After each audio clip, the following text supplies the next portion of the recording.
Bismillahirrahmanirrahim. Assalamualaikum warahmatullahi wabarakatuh. Yang terhormat kepada Bapak Joni MSI selaku dosen pengampu otomasi industri, serta teman-teman yang saya banggakan.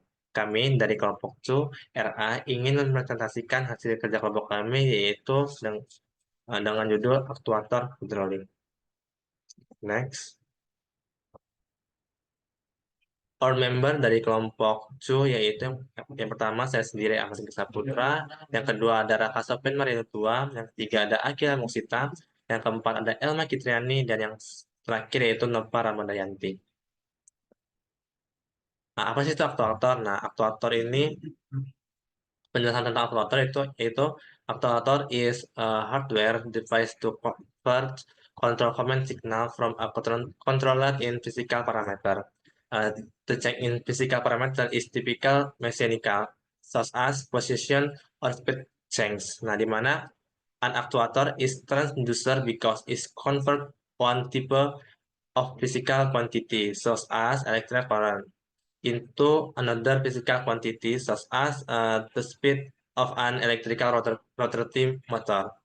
Control signal from controller are usually low level, so an actuator is typically equipped with amplifier to amplify the signal to be used to operator the actuator. Nah, jadi aktuator ini adalah sebuah peralatan mekanis untuk menggerakkan ataupun mengontrol sebuah sistem yang bisa digunakan sebagai proses lanjutan dari keluaran suatu proses oleh data yang dihasilkan oleh suatu sensor ataupun controller.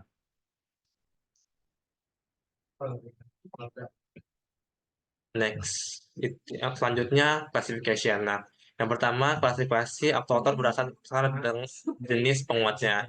Yang pertama, the first yaitu electrical actuator, di mana electrical actuator ini mempunyai prinsip kerja mengubah sinyal elektrik menjadi gerakan mekanik.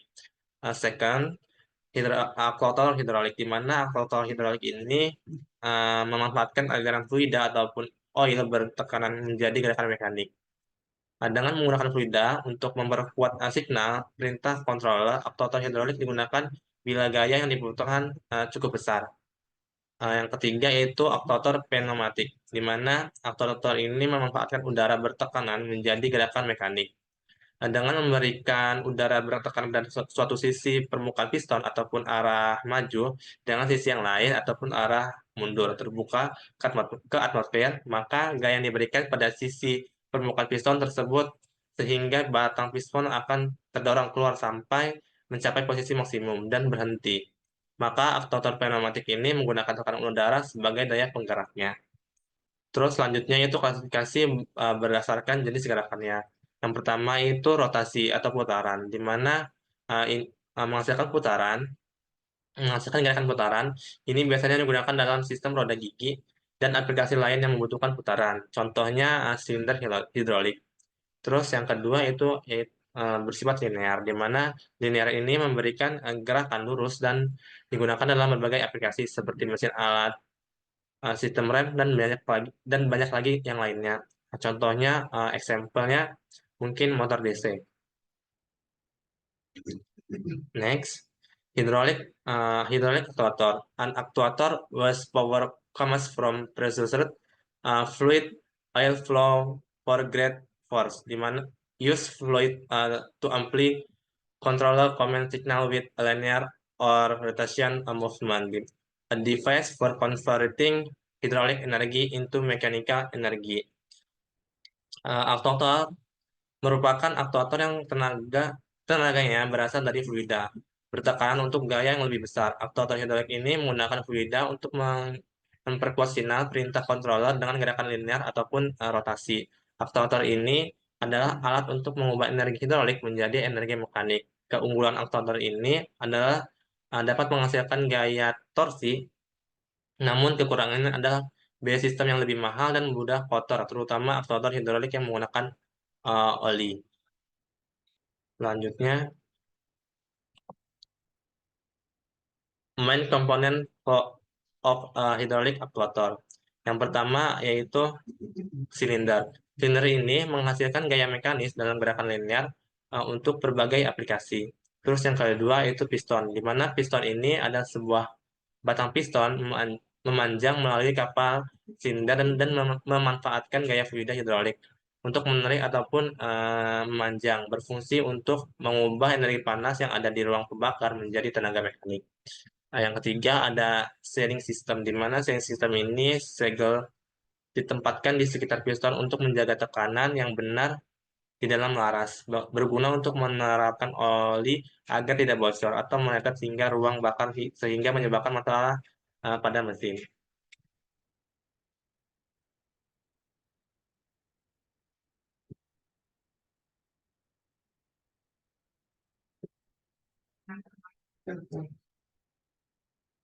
Terus selanjutnya prinsip kerja aktuator ataupun working principle of hydraulic actuator ini menggunakan uh, hukum Pascal, di mana prinsip kerja hidrolik aktuator didasarkan pada hukum Pascal yang menyatakan bahwa tekanan yang diterapkan pada cairan dalam ruangan tertutup akan merambat secara merata ke seluruh bagian cairan tersebut.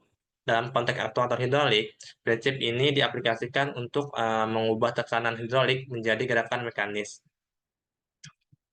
Uh, dengan mengaturkan tekanan cair dan mengendalikan aliran dengan katup dan sistem kontrol, gerakan linear aktuator hidrolik biasa diatur dengan presisi tinggi. Prinsip ini memungkinkan aktuator hidrolik menghasilkan daya angkat ataupun angkat, dorong, ataupun penggerak linear lainnya dengan kekuatan dan kontrol yang dapat diandalkan.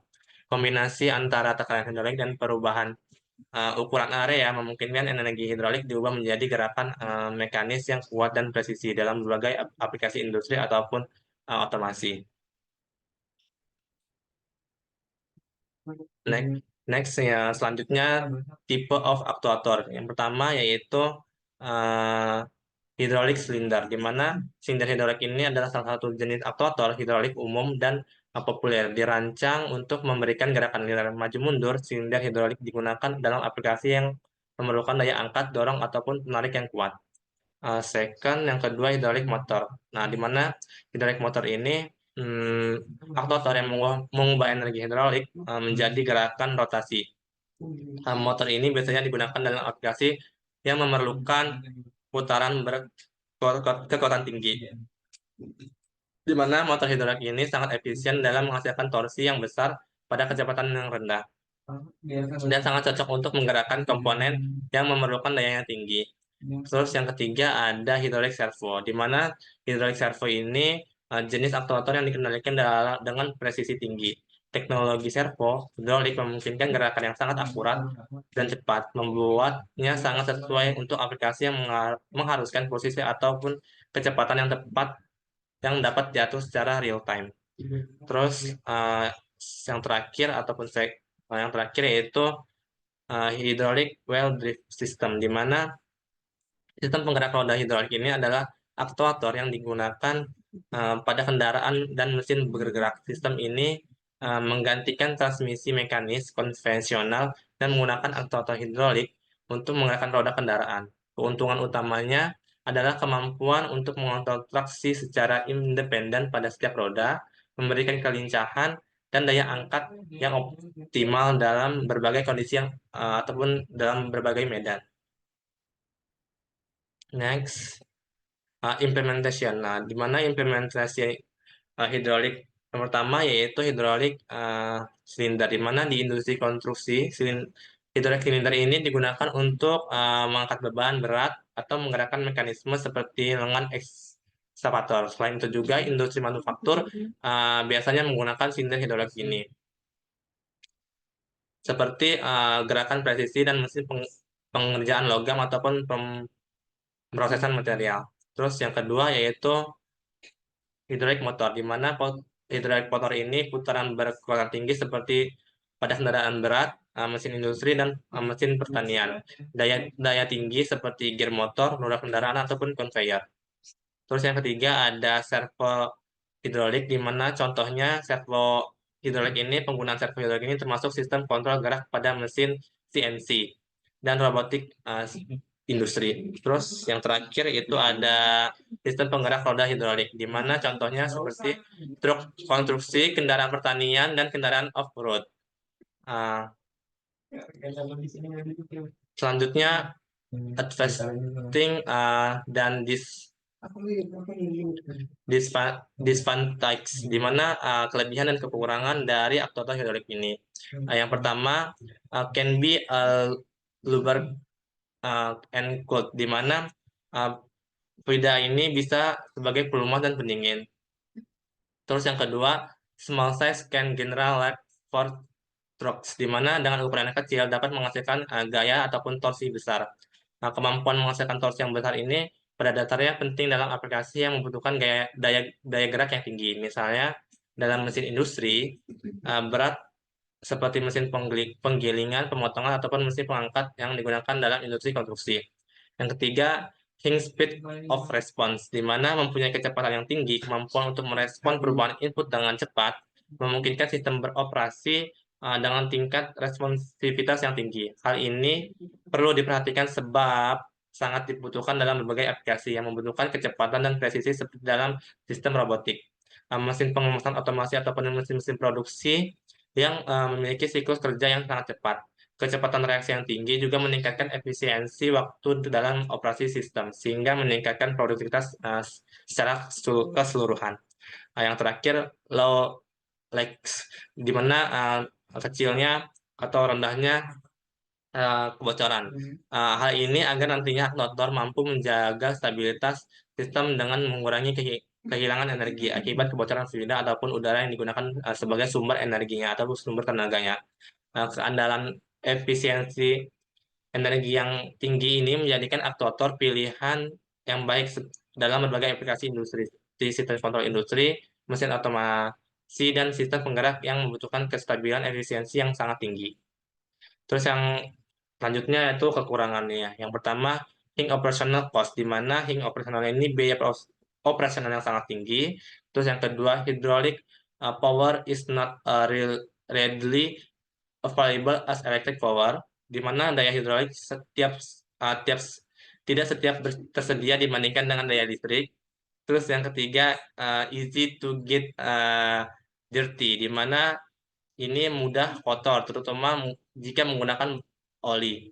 Terus yang terakhir yaitu low damping karakteristik, di mana mempunyai karakteristik redam yang rendah, tidak mampu menyerap getaran dengan efektif.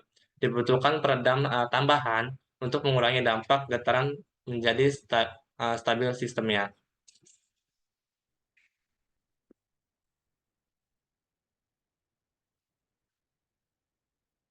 Selanjutnya, faktor affecting aktuator efisiensi, di mana faktor yang mempengaruhi efisiensi aktuator. Yang pertama itu ada gesekan, yang kedua ada suhu, yang ketiga ada hambatan mekanis, yang keempat ada waktu respon, yang kelima ada akurasi, yang terakhir ada kemampuan pengulangan aktuator. Efisiensi suatu aktuator ditentukan oleh kemampuan mengubah energi masukan menjadi gerakan mekanis yang berguna dengan kehilangan energi minimal. Faktor-faktor seperti gesekan, timbulnya panas, dan hambatan mekanis dapat mempengaruhi efisiensi aktuator, sehingga penting untuk mempertimbangkan aspek-aspek ini ketika merancang dan memilih aktuator untuk aplikasi tertentu. Selain itu, waktu respon ataupun akurasi dan kemampuan pengulangan aktuator merupakan metrik kinerja penting yang mempengaruhi kesesuaian untuk berbagai tugas. Next, yang terakhir conclusion ataupun kesimpulan. Hydraulic actuator are a powerful and versatile technology solution in the industry world. From powerful hydraulic cylinder to reliable hydraulic motor, as well as advanced hydraulic servo technology. Various types of hydraulic actuator are capable of provide the power, control, and efficiency required for a wide range of industrial application.